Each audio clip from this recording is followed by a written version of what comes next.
terlalu keras dan menutup diri terhadap orang lain akan mendatangkan musuh.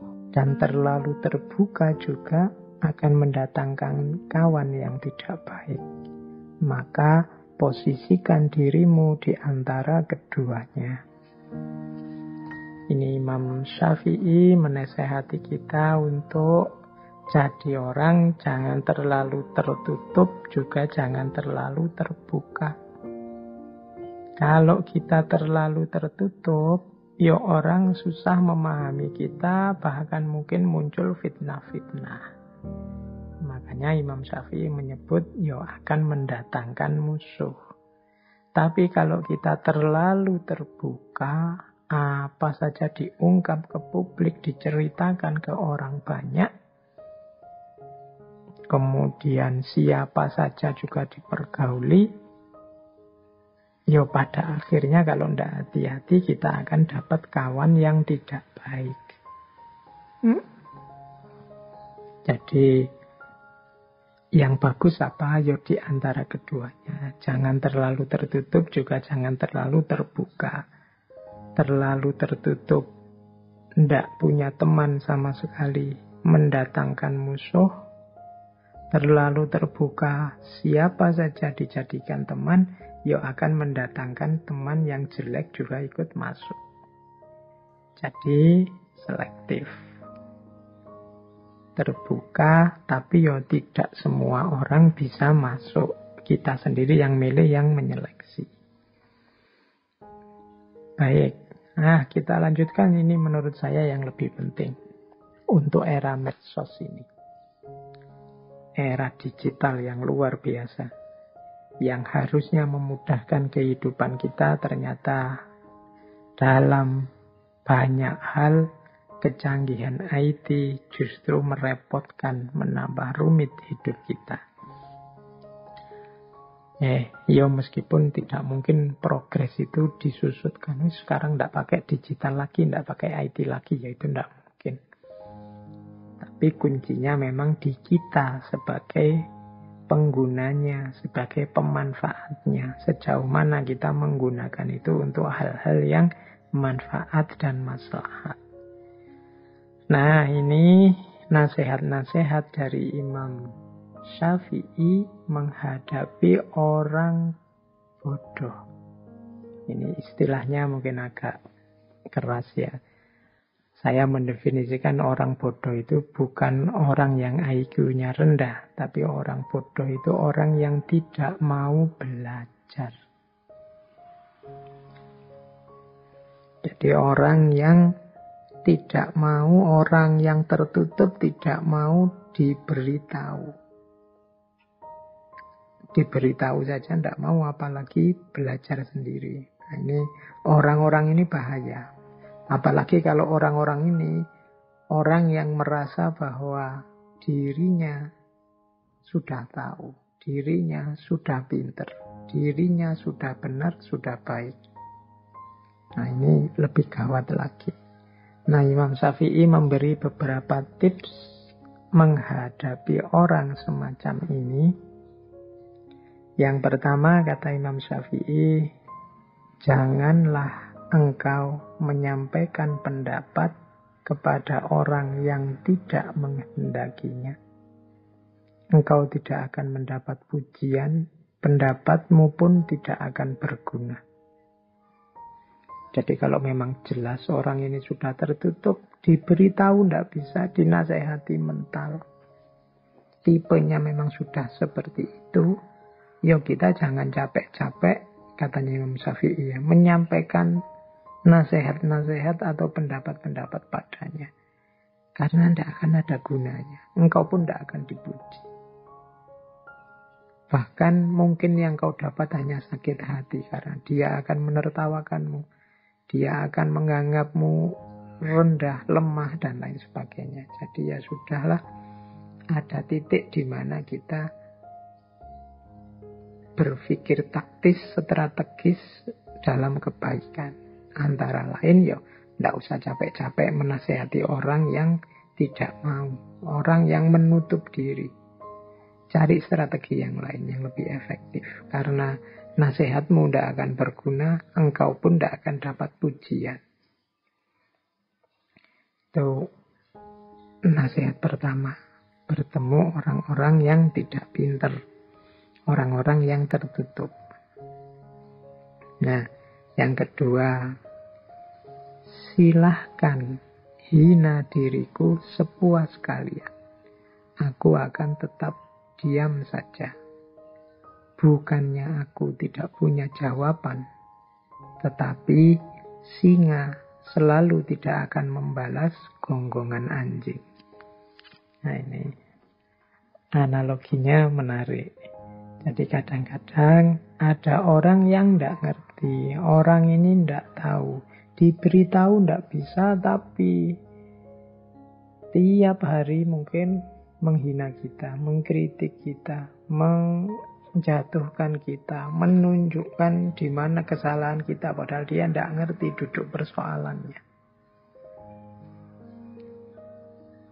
Katanya Imam Syafi'i, kalau menghadapi situasi yang rumit semacam itu, orang ini maunya apa sih? Dia tertutup, diberitahu tidak mau, tapi kelakuannya tiap hari menyakiti dan menyakitkan. Kata Imam Syafi'i, ya sudahlah, hinalah diriku sepuas kalian, tapi aku akan tetap diam. Bukannya aku tidak punya jawaban, tetapi singa selalu tidak akan membalas gonggongan anjing. Jadi menggonggonglah sepuasmu. Toh engkau diingatkan juga tidak mau. Engkau diberi tahu yang benar juga tidak mau. Kalau engkau memang puas dengan menghina, hinalah diriku sepuas mungkin, dan aku akan tetap diam. Karena kalau aku menjawab, membalas, yang terjadi biasanya kontraproduktif. Engkau semakin panjang ngomong, engkau semakin tidak karu-karuan. Tunggulah sampai gonggongan anjingnya berhenti, baru singa menyala. Jadi ini yang kedua. Mungkin teman-teman punya situasi nanti mengalami situasi semacam ini. Quotes ini boleh dipakai. Tapi juga ya enggak dipakai sembarangan. Nanti setiap kali ada orang ngeritik, kalian pakai ini. Aku diam saja. Singa kan enggak membalas gonggongan anjing. Padahal kamu enggak bisa jawab kritikannya temanmu. Ini situasinya tidak untuk situasi semacam itu. Tapi untuk situasi mungkin ada orang yang bodoh tapi cerewet, diberitahu enggak mau, suaranya enggak berhenti-berhenti. Ya mungkin situasi yang seperti itu. Tapi untuk kritik-kritik yang konstruktif, produktif, diskusi-diskusi yang billati ya ahsan tadi ya, jangan diam saja. Ikhlaslah bertukar pikiran, saling memberi masukan. Jadi ini kalimatnya Imam Syafi'i ini ya silahkan dipakai sesuai dosisnya, sesuai ruang dan waktunya. Ini quote selanjutnya juga mirip. Biarlah mereka bersikap bodoh dan menghina, dan tetaplah kita bersikap santun. Gaharu akan semakin wangi ketika disulut api. Jadi ini melanjutkan tadi, ketemu orang yang seperti tadi loh. Seandainya harus merespon, ya tetap kita respon dengan santun, tetap kita tidak lupa akhlak, tidak lupa adab. Biar saja orang terus menghina kita, orang terus menyakiti kita. Kalau kita memang ada dalam kebenaran, ada dalam kebaikan, maka gaharu akan semakin wangi ketika disulut api. Gaharu itu ya kayak dupa itu kan. Alat untuk menyebarkan aroma. Nah itu kalau ingin wangiannya semakin tersebar ya apinya ditambah. Ya kayak dupa itu kan ditiup apinya semakin muncul, kemudian aromanya semakin menyebar. Kayak kemenyan itu kan juga begitu. Nah, jadi biarlah orang menghina. Orang menghina kita itu kan semacam melemparkan api kepada kita, menyulutkan api dalam hati kita. Tapi tidak usah khawatir karena kita jenisnya gaharu. Semakin diberi api, kita semakin memberikan aroma wewangian. Maka respon apapun yang kita berikan harusnya tetap dengan jalan bersikap yang santun. Oke, mengapa sih harus diam? Mengapa sih kok tidak langsung ditabrak saja orang-orang seperti itu? Kata Imam Ghazali kata Imam Syafi'i selanjutnya, aku mampu berhujjah dengan 10 orang berilmu, tetapi aku akan kalah pada 1 orang yang bodoh. Karena ia tidak tahu akan landasan ilmu. Nah, ini menurut Imam Syafi'i, kalau sekedar debat, diskusi, melawan 10 orang aku bisa menang. Aku bisa berhujjah. Tapi melawan 1 orang bodoh, ya sudahlah. Aku tidak akan menang. Kenapa? Dia tidak ngerti landasannya ilmu. Sehingga yang dia lakukan paling yo ngeyel. Paling yo pokoknya.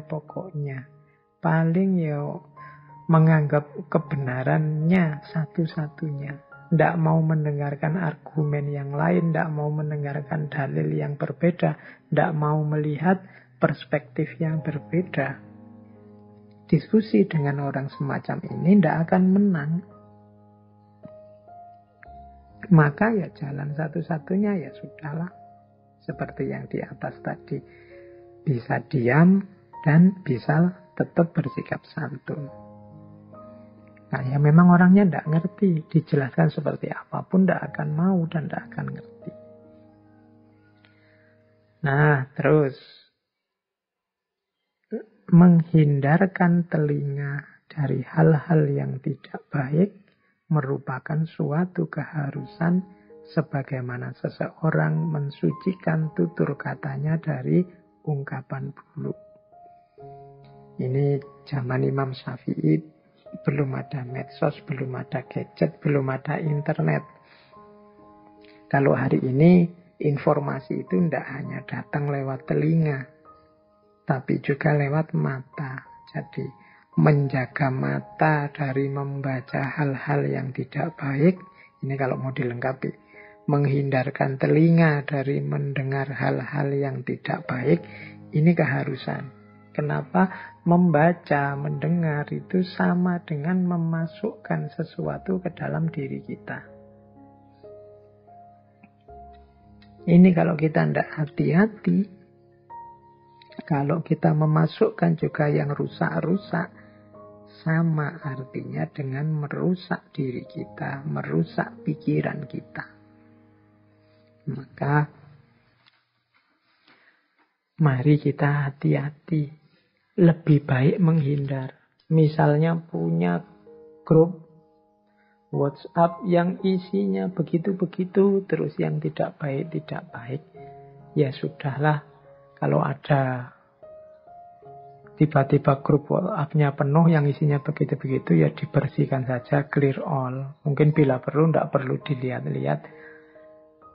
Kalau bisa keluar ya syukur. Kalau tidak bisa keluar mungkin sungkan, mungkin tidak enak, ya sudah diem saja. Setiap kali penuh dibersihkan. Menghindari mata kita melihat hal-hal yang tidak baik atau telinga kita mendengar hal-hal yang tidak baik.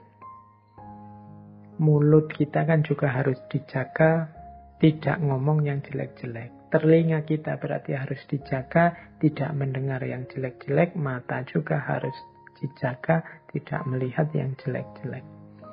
Ini kunci, salah satu cara agar jiwa kita tidak gelap. Jiwa kita tetap terang, tetap bisa menampung cahaya yang namanya ilmu.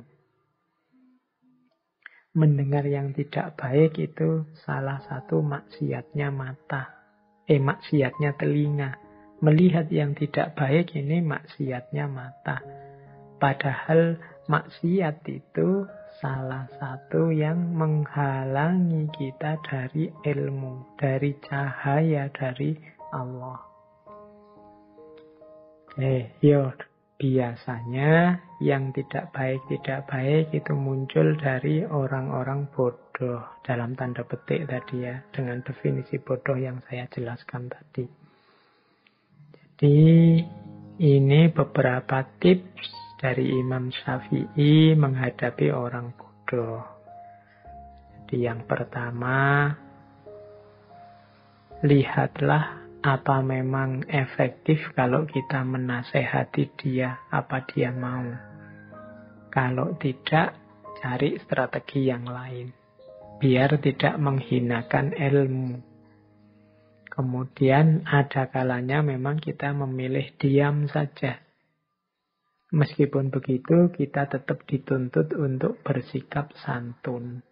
Karena memang orang bodoh ini adalah orang-orang yang tidak tahu landasannya ilmu. Ini yang agak menyulitkan. Kalau orang pinter sama orang pinter ya biasanya lebih mudah. Bahkan ada adagium al-alim wal-alim kafa bil isyarah. Orang sama-sama pinter itu mungkin menasehatinya nggak pakai kata-kata yang panjang lebar. Dengan isyarat-isyarat saja sudah masuk nasihatnya. Oke, baik. Kita lanjutkan lagi. Hikmah-hikmah dari Imam Syafi'i. Semoga masih belum ngantuk. Semoga masih belum capek. Ya kalau ngantuk dan capek ya bisa ditinggal tidur saja. Besok dan kapan-kapan dilanjutkan lagi. Tidak boleh dipaksa. Syukur-syukur kalau malam-malam ada waktu habis tahajud apa sebelum tahajud untuk nambah ilmu. Imam Ghazali itu terkenal sekali waktunya di malam hari itu dibagi 3. Imam Syafi'i, mohon maaf ya, saya mungkin sering kepleset Imam Ghazali karena bolak-balik ngaji tentang Imam Ghazali. Imam Syafi'i ini dikenal waktu malam-malam beliau dipecah jadi 3. Sepertiga yang pertama untuk menulis. Ya kalau kita sebut saja untuk belajar. Sepertiga malam yang kedua untuk ibadah. Sholat, ngaji, dan lain sebagainya. Dan sepertiga yang terakhir untuk istirahat, untuk tidur. Ini menurut saya memanfaatkan malam secara efektif. Boleh kita tiru. Jadi di setiap malam ada belajarnya, ada ibadahnya, ada istirahatnya. Yo ndak melekan belajar terus mentang-mentang ilmu penting semalaman belajar terus. Yo ndak ibadah terus, entah mengejar karomah apa, mau ibadah terus, ndak juga. Ya juga ndak tidur terus. Yo imbang, ada nulisnya, belajarnya, ada ibadah, sholat, dan lain-lain, ada juga tidur. Inilah Islam. Islam itu seimbang. Jadi Islam itu tawazun. Dunia ya, akhirat ya. Oke, kita lanjutkan. Pendapatnya Imam Syafi'i selanjutnya. Kalau tadi hubungan dengan manusia, sekarang hubungan dengan Allah. Kata Imam Syafi'i, engkau tak akan mampu menyenangkan semua orang. Karena itu, cukup bagimu memperbaiki hubunganmu dengan Allah dan jangan terlalu peduli dengan penilaian manusia. Di antara yang sering menghalangi kita, yang sering menghambat kita saat melakukan yang baik dan yang benar adalah penilaian manusia. Loh, memperhatikan penilaian manusia boleh, tapi dia tidak boleh sebagai variabel yang dipentingkan melebihi yang lain, melebihi ridho Allah, melebihi kebenaran dan kebaikan itu sendiri. Kalau dalam bahasa nilai, pandangan manusia ini posisikan di level tersier. Kalau bahasa usul fikih mungkin ini levelnya tahsiniyat. Ada ndak apa-apa, ndak ada juga ndak masalah, jangan tergantung itu. Mungkin makomnya hanya makom kepantasan saja. Kalau kita melakukan yang baik dan yang benar, kok dipuji orang, kok orang menilainya juga baik, alhamdulillah. Tapi seandainya tidak dipuji sekalipun, bahkan dibenci, diiri orang, ya biar saja. Yang kita fokusi satu-satunya adalah ridhonya Allah, hubungan kita dengan Allah. Katanya Imam Syafi'i, engkau tidak akan mampu menyenangkan semua orang. Sebaik apapun, seluruh sebenar apapun yang kita lakukan, kita sampaikan, akan selalu ada orang yang tidak senang. Siapa yang punya channelnya YouTube, kalian merasa, ini loh yang saya sampaikan ini baik loh. Kok masih ada yang jempol ke bawah ya? Kok masih ada yang tidak suka ya? Loh ya itu manusia memang. Tidak mungkin orang sepakat semua, senang semua. Ya seleranya beda-beda. Jadi ya termasuk ngaji ini kan ya ada yang suka, ada yang tidak suka. Ya itu manusia. Isinya mungkin ada yang menganggap penting, ada yang menganggap alah kayak gitu aja. Itulah manusia. Alhamdulillah kalau dapat bonus penilaian manusia yang baik. Tapi kalau tidak masalah. Yang harus kita permasalahkan adalah hubungan kita dengan Allah. Apakah Allah ridho dengan yang saya lakukan ini? Kira-kira Allah berkenan tidak kalau saya ngaji seperti ini? Itu yang pertama-tama itu. Jadi kita bangun hubungan kita dengan Allah pertama-tama dengan cara jangan memposisikan penilaian manusia sebagai yang nomor satu.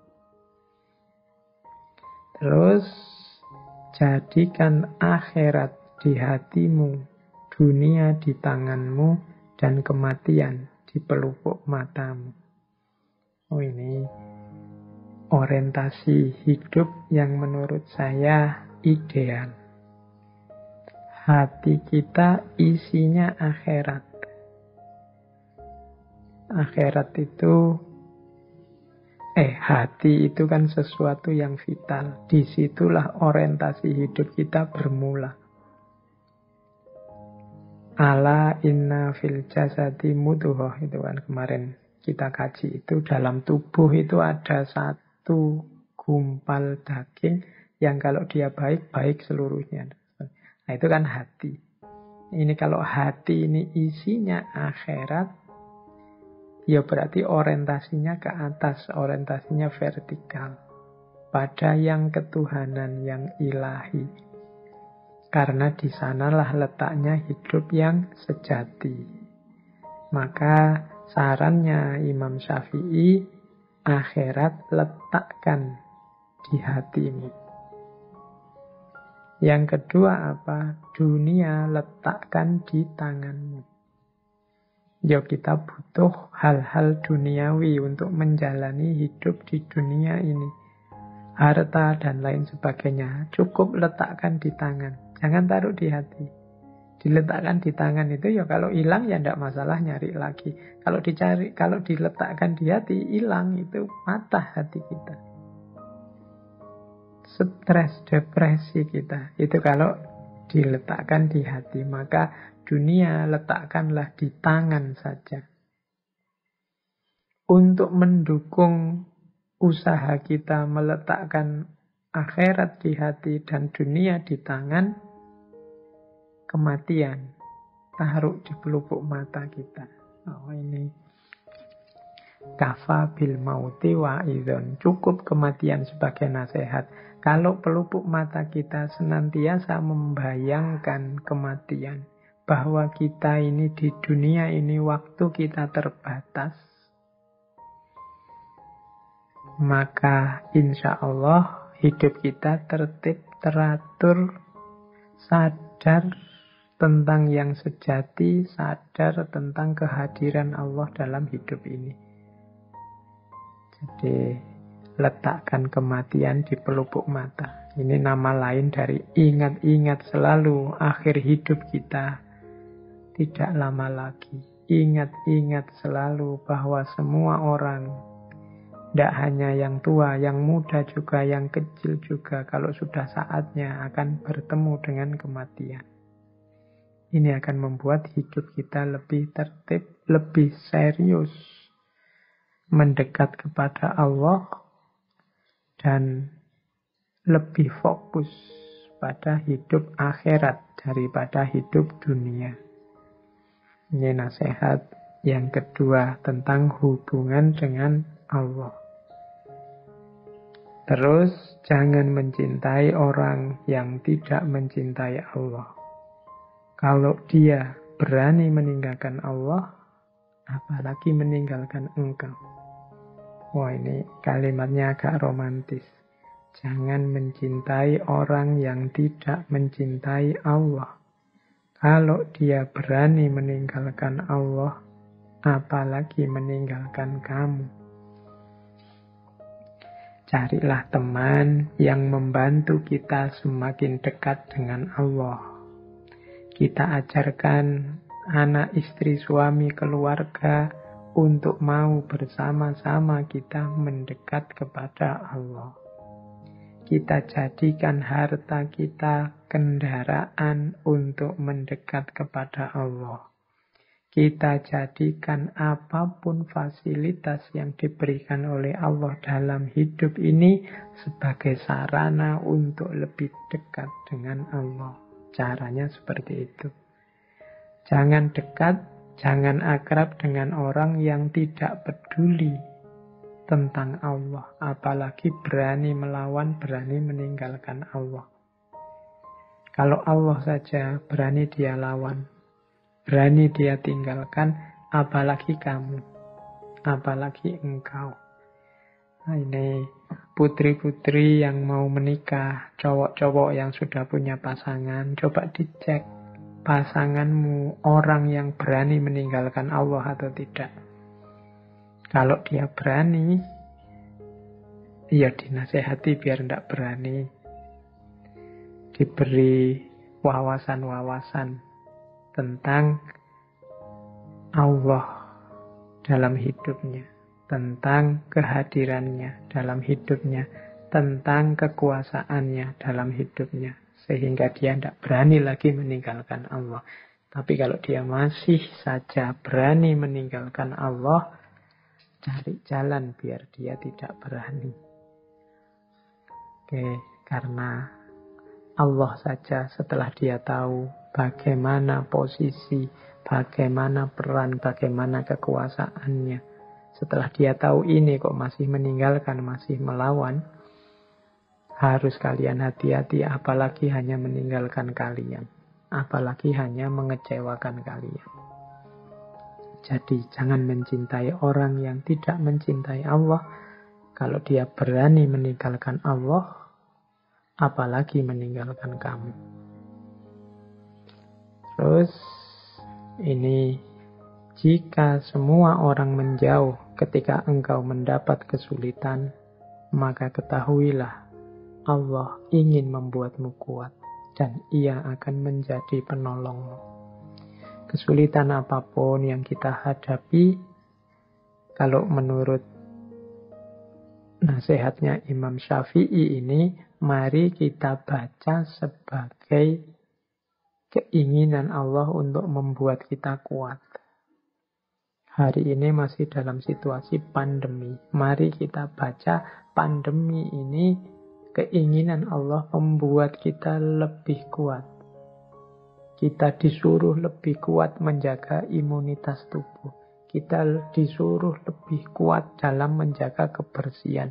Kita disuruh lebih kuat dalam menahan diri tidak banyak keluar rumah. Jadi apapun ujian, apapun kesulitan itu sebenarnya Allah ingin membuat kita lulus jadi orang yang lebih kuat karena berhasil menaklukkan kesulitan itu. Dan jangan lupa, Allah juga nanti yang akan menjadi penolong kita. Oke, jadi ini hubungan yang harus kita bangun dengan baik dengan Allah. Musibah yang membuatmu mendekat kepada Allah itu lebih baik daripada kenikmatan yang membuatmu jauh darinya. Nah, ini wasiat dari Imam Syafi'i. Berarti buahnya musibah termasuk pandemi yang sekarang kita alami antara lain harusnya semakin dekatnya kita kepada Allah. Ayo mari kita muhasabah.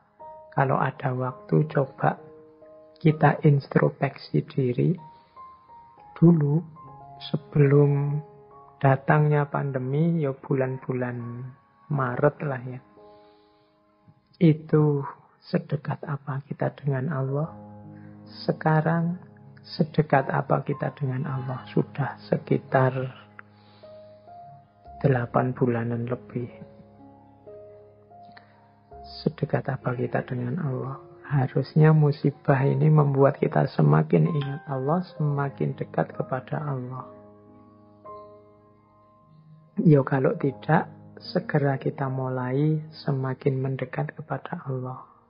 Kita harus lulus. Wong kita ini sudah berat menjalani ujian, menjalani musibah. Kalau tidak lulus kan rugi kita.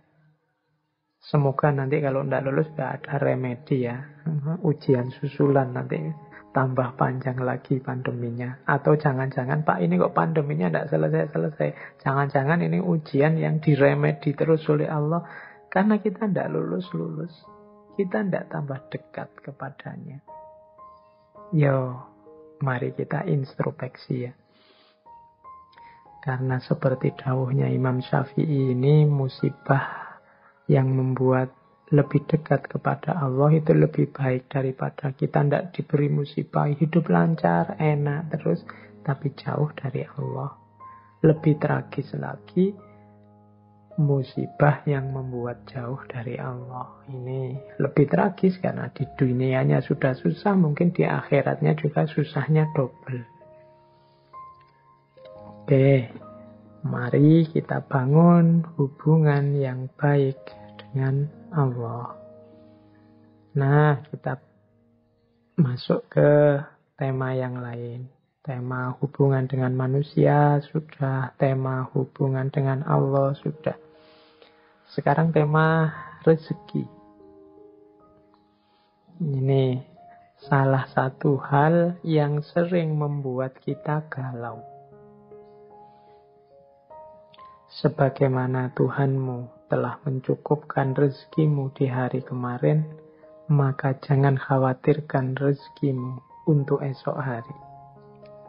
Ini kan sering membuat kita gelisah, apalagi teman-teman mahasiswa. Besok mau jadi apa, besok mau kerja apa, besok bisa makan apa tidak, bisa bayar kuliah atau tidak, dan seterusnya.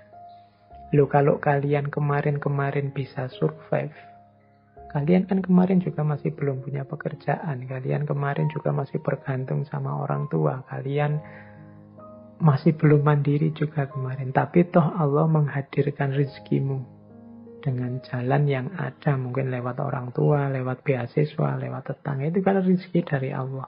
Kalau Allah kemarin mencukupkan rezekimu, besok juga begitu. Maka tidak perlu khawatir, tidak perlu nabrak-nabrak aturan, tidak perlu menerjang yang salah, yang keliru hanya demi rezeki. Rezeki sudah ada yang ngatur. Ini kalau diceramahkan mudah, tapi kalau dipraktekkan kelihatannya sulit.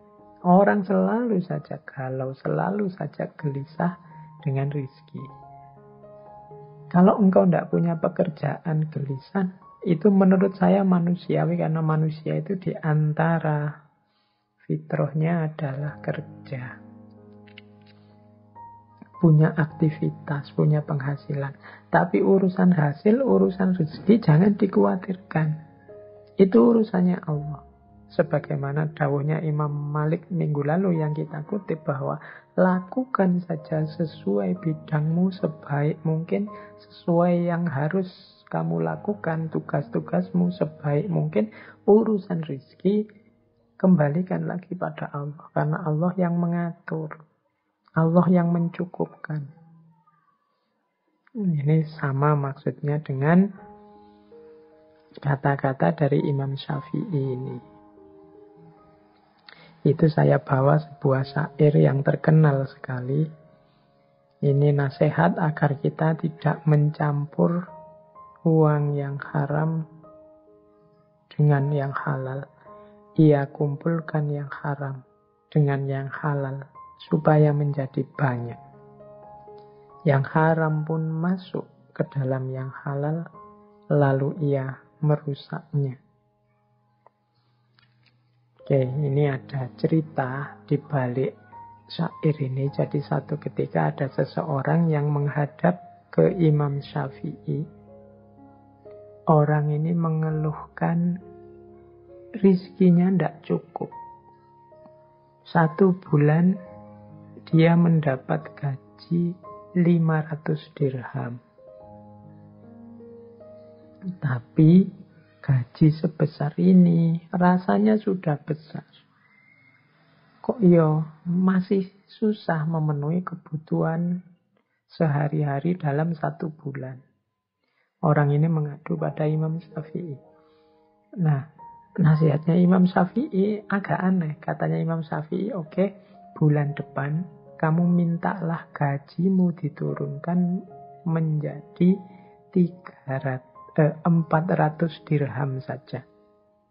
Ini aneh ya, orang merasa kekurangan kok gajinya tidak cukup malah diminta turun. Tapi karena yang meminta seorang ulama besar yang dekat dengan Allah, ya dituruti. Minta penurunan gaji. Bulan depan gajinya jadi 400 dirham. Tapi tetap 400 dirham pun dia masih kesulitan, masih kekurangan. Menghadap lagi pada Imam Syafi'i. Terus katanya Imam Syafi'i, wah ini ada yang salah. Coba kamu minta turun lagi 300 dirham untuk bulan depan. Ini orang ini semakin heran, loh kok tambah turun? 500 rasanya kurang, 400 masih kurang, sekarang disuruh 300. Tidak apa-apalah, yang menyuruh beliau, insya Allah ada hikmahnya, ada rahasianya. Diikuti. Minta diturunkan 300 dirham. 300. Nah, setelah 300 gajinya, rasanya kok malah tenang. Rasanya tidak banyak lagi kebutuhan macam-macam, rasanya kok cukup dibuat apa saja dalam 1 bulan. Alhamdulillah. Padahal kemarin 500 rasanya tidak cukup. 400 rasanya tidak cukup. 300 kok rasanya malah cukup. Kembalilah dia menghadap pada Imam Syafi'i. Kok bisa? Sekarang saya merasa cukup gaji saya, meskipun jatuhnya hanya 300. Nah, Imam Syafi'i terus memberitahu, wahai saudaraku, sebenarnya pekerjaan yang engkau lakukan itu memang layaknya gajinya hanya 300. Sehingga sisa yang 200 ini sifatnya kelebihan. Dan ini yang kecampur dalam gajimu yang halal. Sehingga membuatnya tidak barokah kalau dalam bahasa Islamnya. Karena tidak barokah, ya rasanya kurang terus. Rasanya ada saja kebutuhan-kebutuhan baru yang sehingga 500 ini tidak cukup. Tapi ketika engkau mengambil hakmu pas sesuai jatahmu, yaitu 300, sekarang hartamu sudah bersih, isinya halal semua, dan disitulah letaknya barokah. Nah, ini urusan rezeki berarti kita harus hati-hati. Yang halal dan yang haram ketika dia ngumpul, yang haram akan merusak yang halal. Ketika yang halal dirusak dengan hadirnya yang haram, harta kita jadi tidak barokah. Dan tidak ada hubungannya dengan jumlah, dengan kuantitas. Karena harta itu kan kuncinya pada rasa cukup yang ada dalam diri kita. Oke, jadi ya ini untuk bahan renungan kita semua. Semoga teman-teman yang mendengarkan ini hati-hati dalam pengelolaan rezeki. Jangan sampai harta yang kita pegang tidak barokah atau kecampur-campur sehingga tidak barokah. Baik, teman-teman. Masih ada beberapa quotes, beberapa nasihat berharga dari Imam Syafi'i. Beliau ini sebenarnya sangat banyak kitabnya, sangat banyak nasihat wasiat yang berharga.